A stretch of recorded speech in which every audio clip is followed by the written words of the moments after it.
midpoint of the range or below is where they're guiding investors at this point. So we could see anywhere from $47 a share to $44 per share.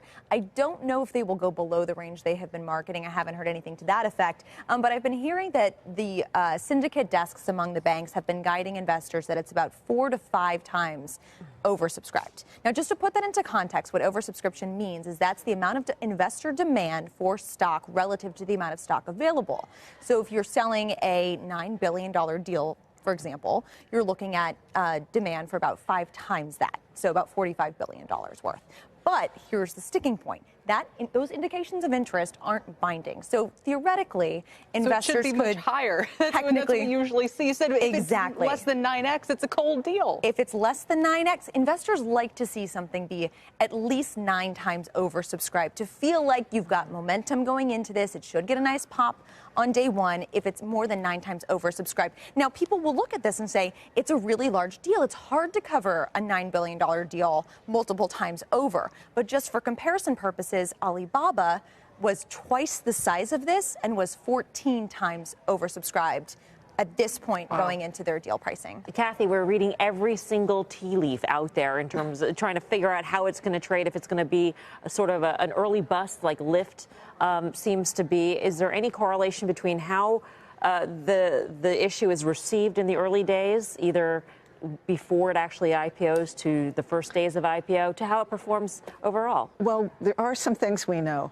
As Leslie mentioned, a very large IPOs can be somewhat problematic to enter the market smoothly. And you just can look at Facebook and how it went, and Google. In addition, we've done a study of the most money-losing IPOs ever. And at the very top of that list is Uber. Second on the list is Lyft. Snap is on that list. Is that on an annual basis or total losses? Or it's EBIT losses for the full year. Okay, going into the IPO. Going into the IPO. And those companies tend to not perform very well because it's very hard to figure out from here to there what the company is going to do. So they really have to manage the process if you're a large money-losing IPO. The open, but do they not perform well over time? Over time. Wow. They don't perform well. Okay. You know, what's interesting, though, is that the perception of Lyft prior to it going public was that it is a unicorn, that it's a hot IPO. So is Uber.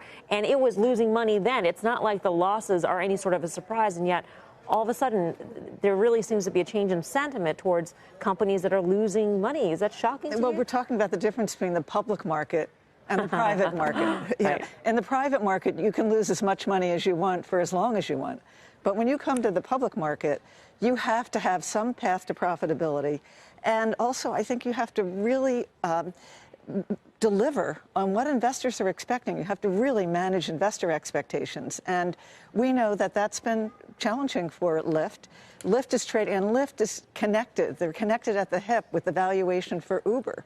So there's no getting around the fact that Lyft's trading, which is why Leslie's talking about demand and the price range. It's no surprise to see that they're conservative about how they're going to price this because it has to be connected with Lyft's multiple. Yeah.